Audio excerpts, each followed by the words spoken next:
Bismillahirrahmanirrahim. Pertanyaannya cukup mewakili semua.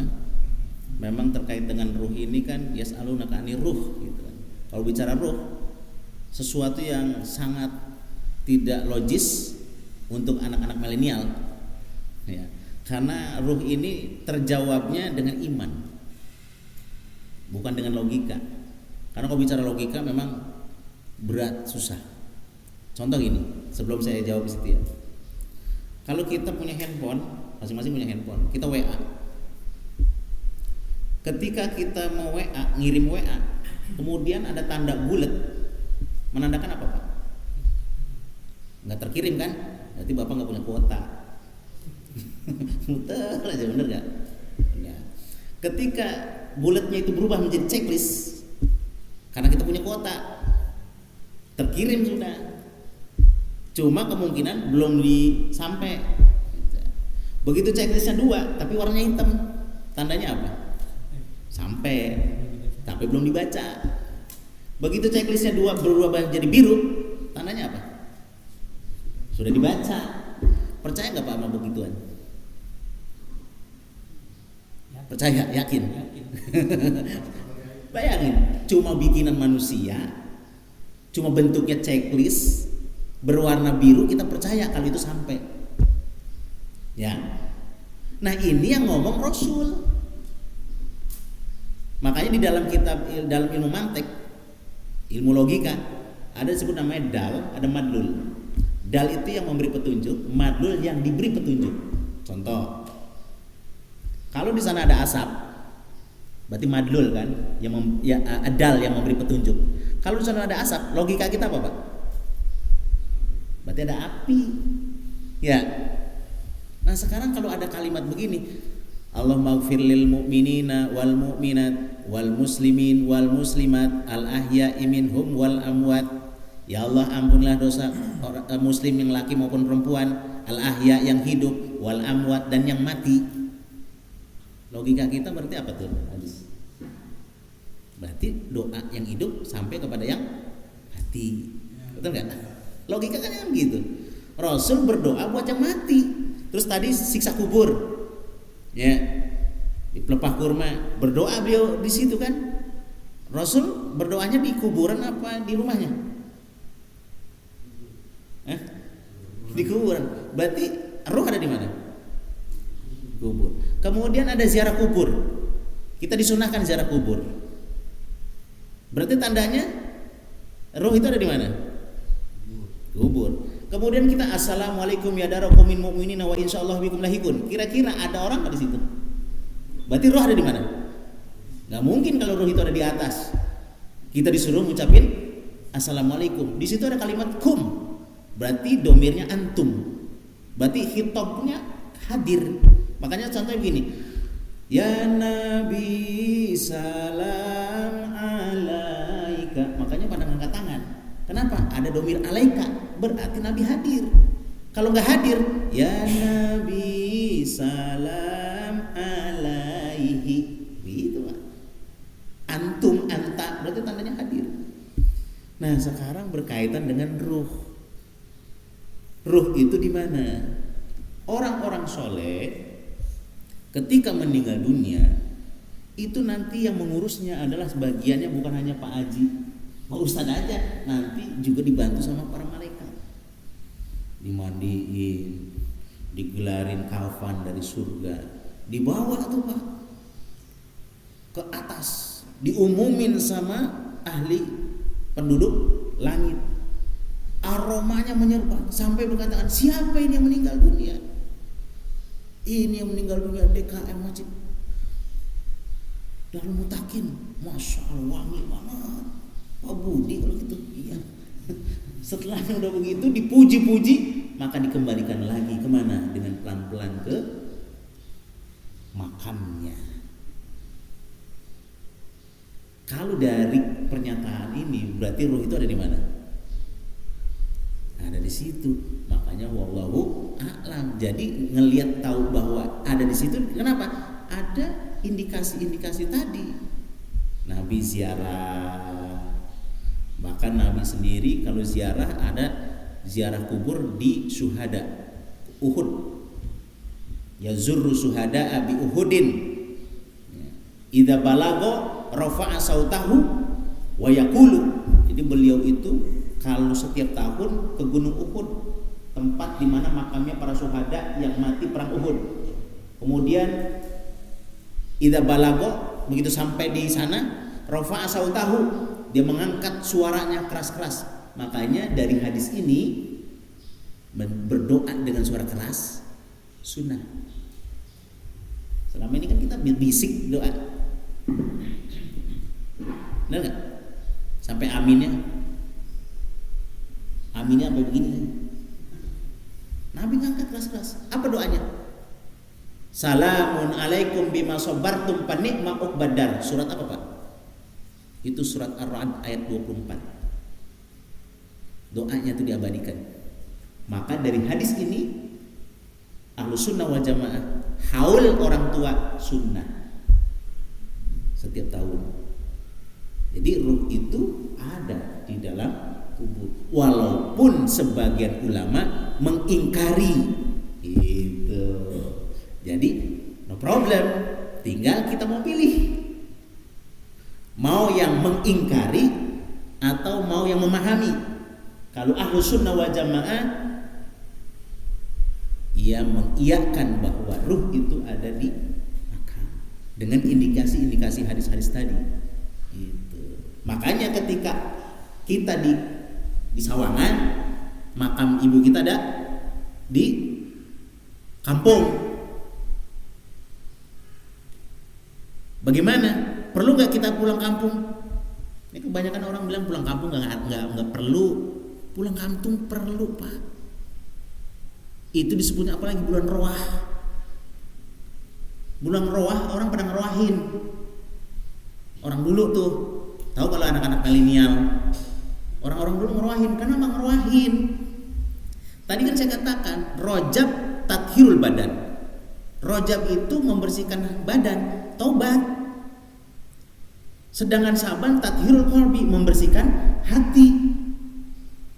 Jadi membersihkan hati itu hubungan kita kepada manusia harus kita bersihin, bukan hanya kepada yang hidup doang, juga kepada yang mati. Makanya di dalam kitab Syaratus Sudur, orang-orang yang meninggal dunia itu suka pada silaturahmi ke rumahnya di bulan Sya'ban.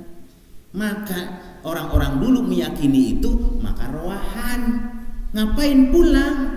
Silaturahmi. Mudah-mudahan dengan dia ngadain roahan menjadi sebuah kebahagiaan. Karena di dalam kitab Usfur dijelaskan begini.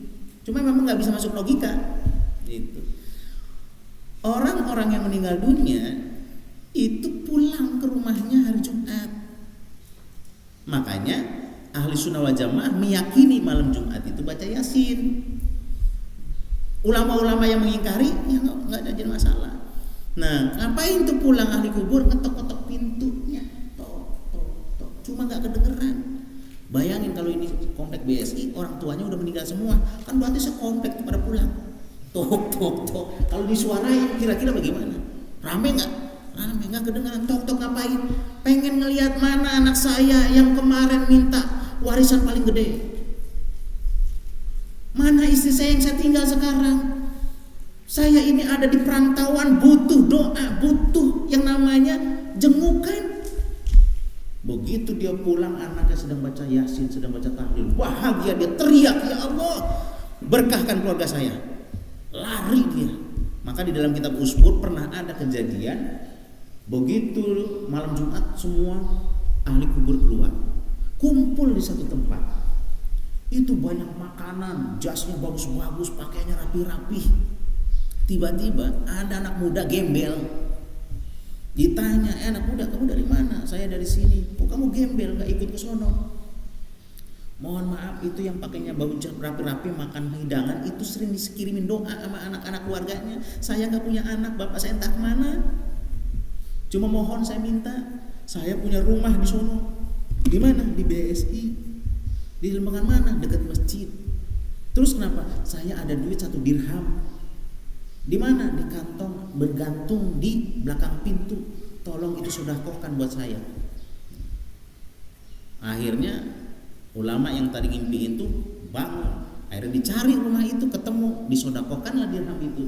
Kemudian mimpi lagi ulama tersebut, dilihat sudah ikut campur di situ. Cerita ini Pak, awal mulanya logika saya nggak masuk Pak, nggak masuk misalnya. Mulai terbuka logikanya itu kejadian bapak ibu saya.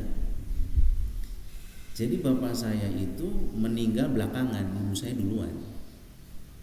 Memang cita-citanya mau berangkat haji berdua. Nah kebetulan anak saya sakit. Begitu sakit saya berobat sama orang yang bisa lah ngehikmah. Artinya bukan ilmu hitam, ngehikmah, ustaz atau kiai. Dia bilang apa? Ibu ente berangkat haji ya? Iya. Dia nanti ketemu sama bapak ente di Mekah. Awalnya saya anggap angin berlalu. Begitu bapak saya berangkat haji 2007 di hotel ceritanya nih, karena dibadalin juga ibu saya. Begitu dibadalin, selesai kan? Begitu selesai, tiba-tiba dia tidur itu di hotel. Kemudian dia seakan-akan mimpi. Ibu saya datang. Mbak, ayo pulang. Pulang kemana? Ke rumah, kan kita udah berangkat haji, udah selesai haji kita. Dibawa bapak saya kemana? Ke satu tempat kayak tenda orang hajatan. Begitu sampai di pintu, adik saya ngelihat, bapak mau kemana? Itu mak lu mau ngajak. Dikepuk, sadar dia. Ternyata astagfirullahaladzim, udah meninggal ya. 2 detik setelah itu Pak Haji Damanhuri datang. Pak Ustadz, ini sertifikat badal haji almarhumah. Bagaimana Pak itu? Nyambung nggak dengan saya waktu di Indonesia bilang bapak saya akan ketemu dengan ibu saya? Itu kan bukan suatu yang rekayasa. Itu yang kedua. Yang pertama. Yang kedua, bapak saya itu kalau setiap hari Rebo ngadain pengajian. Ada salah satu jamaah mimpi. Kebetulan saya lagi ngisi pengajian, dia curhat sama saya. Pak Ustadz, saya ngimpiin ibu kamu. Ngimpi kenapa? Itu ibu kamu emasnya beredet, ininya emas. Saya tanya, yo itu emasnya gede-gede bener? Ini kan surat Fatihah yang lu suruh kirimin di setiap hari Rabu. Merinding saya. Memang setiap hari Rabu itu pengajian sebelumnya baca Yasin.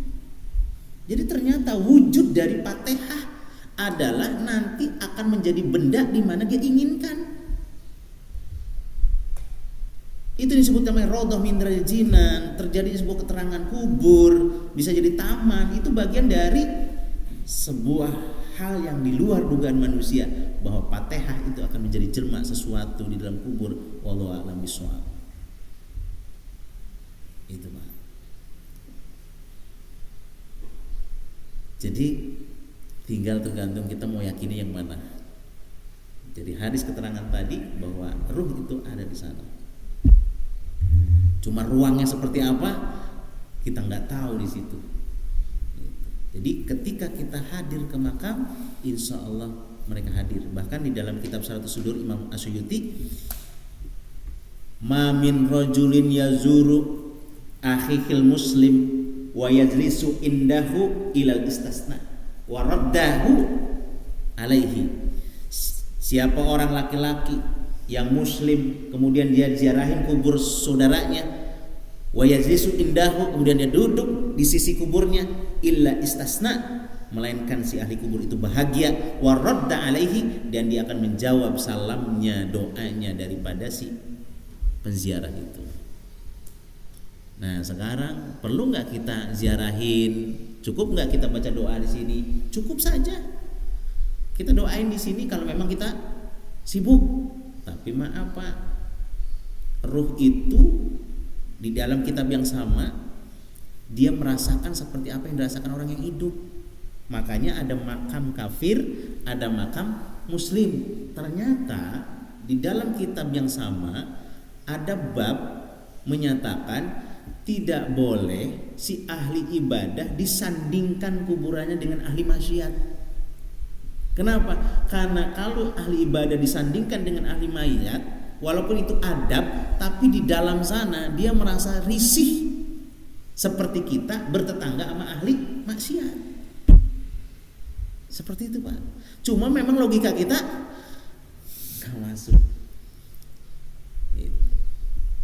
Seperti itu.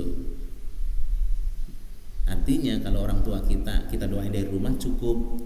Cuma kan enaknya kalau orang tua di samping kita doain, kita kirimin makanan kan. Coba kita punya orang tua, kita kirimin SMS gambar nasi uduk sama kebuli, kita kirimin gambar teng gitu. Cukup nggak? Nggak cukup kan? Tapi apa? Secara psikologi butuh fisik kita datang. Pun sama orang-orang yang ahli kubur. Mungkin barangkali itu ya. Artinya si ahli kubur ruhnya ada di makam seperti itu. Dan insya Allah mereka akan bahagia, mereka akan berharap dengan kehadiran kita. Makanya Rasulullah menganjurkan kita berziarah. Ziarah itu hadir, ya. Kalau nggak ada orangnya ngapain dihadirkan, gitu kan? Ziarah itu dari zaro ya zuru ziarotan, hadir kunjung, gitu. Kalau rumah kosong dikunjungin nggak? Ngapain kita kunjungin? Yang kita kunjungin yang ada apanya? Ada penghuninya. Mungkin itu. Jadi logika berpikir dalam ilmu mantik dalam madlul. Jadi ada hadis-hadis yang mengindikasikan bahwa ruh itu ada di situ. Wallahu a'lam bishawab. Cukup. Apa tuh? Oh iya. Jadi percepatan itu pengecualian kan kondisional ya. Kalau bisa jangan sampai 1 hari pun. Jangan sampai 1 hari. Kesian ya. Kecuali kalau orang sono gitu udah mau dikremasi gitu. Makanya lebih baik lebih cepat.